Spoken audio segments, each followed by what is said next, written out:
শেখ হাসিনা সহ আরও ১৪ জন আসামিকে ৫ বছর কারাদণ্ড, ১ লক্ষ টাকা করে জরিমানা এবং অনাদায় ৬ মাসের দণ্ড। এটা আসলে বাংলাদেশের জনগণের জন্য আমি মনে করি যে এটা মাইল ফলক রায়, যে পরবর্তীতে যারাই আসবেন দেশের শাসন ক্ষমতায় তারা অন্তত একটু সতর্ক থাকবেন যে আমরা যেন কোনো দুর্নীতির সাথে জড়িত না থাকি। ভাই, আমরা আজকে দেখলাম যে প্লট দুর্নীতির আরেকটি মামলায় শেখ হাসিনা এবং তার বোন শেখ রেহানা এবং শেখ রেহানার মেয়ে টিউলিপ সিদ্দিকের সাজা হয়েছে। এই যে মামলায় আপনাদের এর আগেও 3টি মামলায় শেখ হাসিনার সাজা হলো, আজকে 4টি মামলা। আপনার এই মামলার সাজা সম্পর্কে প্রতিক্রিয়া জানান, আপনারা কী আশা করেছিলেন আর কী বলুন? আমরা এই মামলায় সর্বোচ্চ সাজা যাবজ্জীবন প্রার্থনা করেছিলাম আদালতের নিকট। আদালত শেখ রেহানাকে 7 বছরের কারাদণ্ড, 1 লক্ষ টাকা জরিমানা এবং অনাদায়ে 6 মাসের জেল। টিউলিপ সিদ্দিককে 2 বছরের কারাদণ্ড, 1 লক্ষ টাকা জরিমানা, অনাদায়ে 6 মাসের কারাদণ্ড। শেখ হাসিনা সহ আরও 14 জন আসামিকে 5 বছর কারাদণ্ড, 1 লক্ষ টাকা করে জরিমানা এবং অনাদায়ে 6 মাসের দণ্ড। কিভাবে আসলে কথাটা বলেছেন এবং কিভাবে এই মামলায় তিনি আসলে আসামি হিসাবে আসলেন এবং সেখানে আসলে কিভাবে দণ্ডিত হলেন, এই বিষয়গুলো একটু বলেন। আদালত কি বলেছে? টিউলিপ সিদ্দিক ব্রিটিশ পার্লামেন্টের একজন মেম্বার হিসাবে অধিকতর ক্ষমতার অধিকারী হয়ে তাহার খালা শেখ হাসিনাকে প্রভাবিত করেছেন, যেহেতু শেখ হাসিনা ইতিপূর্বে তার নিজের নামে এবং তার 2 সন্তানের নামে 3টি প্লট নিয়েছিলেন। সেই জন্য টিউলিপ সিদ্দিকী তার খালাকে এই কথা বলেই প্রভাবিত করেছিলেন যে যেহেতু আপনি 3টি প্লট নিয়েছেন, আমার মা এবং ভাই বোনদেরকেও 3টি প্লট দিতে হবে। এই বিষয়গুলা আমরা গণভবনের কর্মকর্তা কর্মচারী 2 জন সাক্ষী দিয়েছে এবং টিউলিপ সিদ্দিকী কীভাবে এই প্রভাবিত করেছে সেই বিষয়ে আদালতে আমরা সাক্ষী উপস্থাপন করেছি। বিভিন্ন অ্যাপস এবং টেলিফোনের মাধ্যমে দেশে আসিয়া প্রধানমন্ত্রীর সাবেক প্রধানমন্ত্রীর যে একান্ত সচিব ছিল সালাউদ্দিন সাহেব, তার মাধ্যমে ও প্রভাবিত করেছে।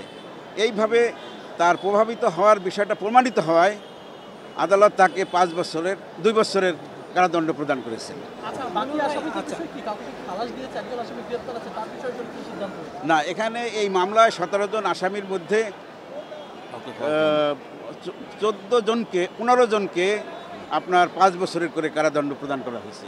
এই মামলায় কাউকে খালাস প্রদান করা হয়নি।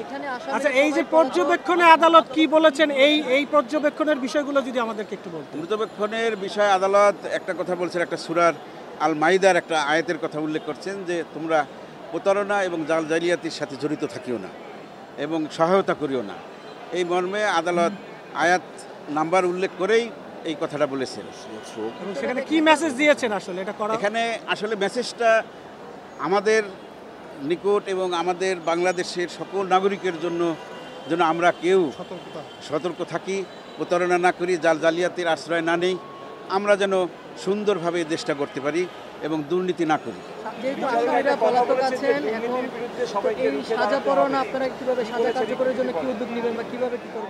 আমরা এই সাজার বিষয় আমাদের কমিশনকে অবহিত করব। কমিশন বাংলাদেশ সরকারের সাথে কমিউনিকেট করবে এবং বাংলাদেশ সরকার পরবর্তীতে ব্রিটিশ সরকার বা আসামিরা যে আসামি দেশে আছে, পলাতক আছে, সেই সব দেশের সরকারের সাথে কমিউনিকেট করবে। ইয়েস, আমরা তো সাজা পূরণ অবশ্যই পাঠাবো। বর্তমানে রানিং ব্রিটিশ এমপি আছেন, তো উনি বাংলাদেশের সাজাপ্রাপ্ত আসামি হিসেবে দুদক সেখানে কি পদক্ষেপ নিতে যাবে? ভাইয়া, টিউলিপ সিদ্দিক ব্রিটিশ এমপি হওয়া সত্ত্বেও উনি বাংলাদেশের নাগরিক আছেন, ভোটার আছেন। এই বিষয়টা আমাদের কাছে তথ্য আছে। উনি একদিকে বাংলাদেশের নাগরিক, একদিকে ব্রিটিশ নাগরিক।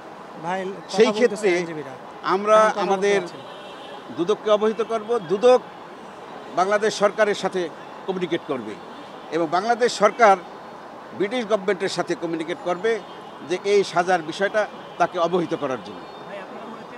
না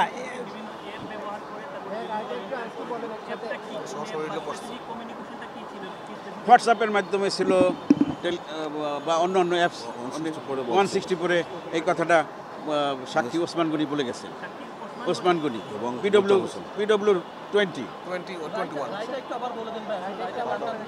না ওইটার আগে আরেকটু বিষয় একটু পরিষ্কার করা দরকার। আপনি বলছেন যে এই ব্রিটিশ এমপি টিউলিপ সিদ্দিক এবং তার খালা মা সবাই তো পলাতক আছে, এই যে তাদেরকে ধরে আনার জন্য কি উদ্যোগ নেবেন এবং কোন পদ্ধতিতে নেবেন, সেগুলো কিভাবে এনে সাজা কার্যকর করবেন, এই বিষয়ে কোনো সুনির্দিষ্ট? এইটা আমাদের বাংলাদেশ সরকারের নিজের দেশের নাগরিক যদি পলাতক থাকে অন্য দেশে, সেটা বিভিন্নভাবেই পররাষ্ট্র মন্ত্রণালয়কে ব্যবহার করে ভাই, আমি ইন্টারপোলের সহায়তা নিয়ে আমরা সেটা ব্যবস্থা করব।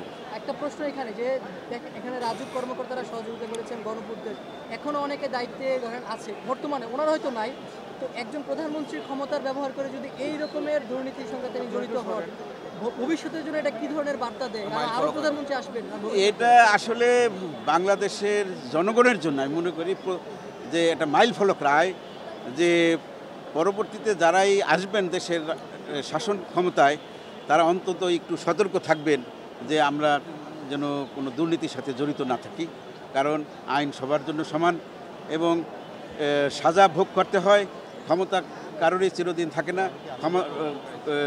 তাকে অবশ্যই তাদের সবাইকেই এই বিষয়ে সতর্ক থাকতে হবে। আপনারা তো দুদকের আইনজীবী, আর কোনো অনুসন্ধান আছে? আচ্ছা মানে এই পরিবারের আচ্ছা রাইট আইনজীবী আছে, এই মামলা সংশ্লিষ্ট যিনি আইনজীবী আছেন, আমরা একটু স্পেসিফিক একটু যদি প্রশ্ন করতে চাই। সবাই বলতেছে রায়টা আরেকবার বলার জন্য, একটু রায়টা যদি আরেকবার বলেন, কি রায় হয়েছে? আসলে আমি একটু বলতে চাই, রবীন্দ্রনাথ ঠাকুরের একটা কবিতার পংক্তি, 2 বিঘা জমি আছে যার ভুরি ভুজি রাজার হস্ত করে সমস্ত কাঙ্গালের ধন চুরি, এটা সেই তারই একটা সিকুয়েন্স। আপনারা জানেন যে রাজুকে দুইটা ক্যাটাগরিতে প্লট বরাদ্দ দেয়, একটা সাধারণ ক্যাটাগরি আর একটা সমাজের প্রতি, রাষ্ট্রের প্রতি যাদের রিমার্কেবল আউটস্ট্যান্ডিং যদি কন্ট্রিবিউশন থাকে তাদের ক্ষেত্রে। তো সেখানে শেখ রেহেনা, তারপর তার পরিবারের যারা তাদের যে প্লট বরাদ্দ দেওয়া হয়েছে সেটা ওই দ্বিতীয় ক্যাটাগরি অর্থাৎ রিমার্কেবল পার্সোনালিটি, সেই হিসেবে তাদেরকে দেওয়া হয়েছে।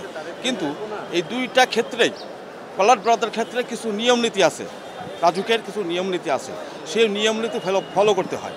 অর্থাৎ সেখানে প্রাথমিকভাবে বাছাই করতে হয়, সেটা পত্রিকায় দিতে হয়, পত্রিকায় দেওয়ার পরে সেটা আবার ক্যাটাগরিক্যালি বাছাই করতে হয়, তারপরে আপনার রেজিস্ট্রি একটা খাতা আছে, সে খাতায় সেখানে এন্ট্রি করতে হয়, তারপরে ধারা বিধি 9 অনুযায়ী, সবচেয়ে মোস্ট ইম্পর্টেন্ট যে বিধি 9 সেখানে বলা হয়েছে যে যাদেরকে এই প্লট দেওয়া হবে সে সাধারণ ক্যাটাগরি হোক আর অসাধারণ ক্যাটাগরি, বিশেষ ক্যাটাগরি হোক। এখন আমাদের এই দীর্ঘ বিচারিক প্রক্রিয়ায় আজকে বিজ্ঞ আদালত রায় দিয়েছেন, শেখ রেহেনাকে 7 বছরের কারাদণ্ড দিয়েছেন এবং আরও 1 লক্ষ টাকা জরিমানা, অনাদে আর 6 মাসের জেল। আর তার মেয়ে টিউলিপ সিদ্দিকি, তাকে 2 বছরের কারাদণ্ড দিয়েছেন, 1 লক্ষ টাকা জরিমানা আর অনাদায়ে 6 মাসের কারাদণ্ড।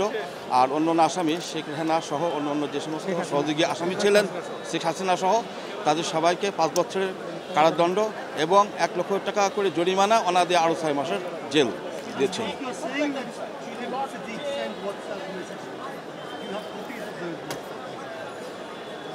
No, that is the witness, Mr. Usman Goni and Ujjal Hussain, they made those statements before the magistrate that Tirlip Siddiqui made communication with Mr. Salahuddin, the principal secretary, one of Prime Minister Sheikh Hasina, and she instigated, she provoked, she poked to make allotment to her mother, sister and brother. How did she make these messages? How did she communicate? They were present there and they heard. They were face-to-face meetings. So you're saying they were face-to-face meetings, or you're saying they were WhatsApp meetings? The telephone or any other apps, they stated that they communicated with tulip Siddique. other media? No, we have not yet been, When were these messages sent? but it has been heard by Usman Ghani and Ujjal Hussain, who were very close to Mr. Salahuddin Ahmed, and Mr. Salahuddin Ahmed was very close to Tulip Siddiq and Sheikh Rehana and Sheikh Hasina and others members of that family. Thank you very much. Thank you. Thank you. এটা ব্যবস্থা নিতে বলছে, রাজুকে ব্যবস্থা নিতে বলছে, বাজেয়াপ্ত রাজুকে ব্যবস্থা নিতে বলছে, রাজুকে সরকার ব্যবস্থা বড় নিতে বলছে। প্লটটি বরাদ্দ। এটা একটু বলে দেন ভাই বলেন। শেখ রেহানার নামে যে প্লটটি বরাদ্দ দেওয়া হয়েছিল, ওই প্লটটি বাতিলের জন্য রাজুককে নির্দেশনা দিয়েছে মাননীয় আদালত। ওকে, থ্যাংক ইউ, ধন্যবাদ।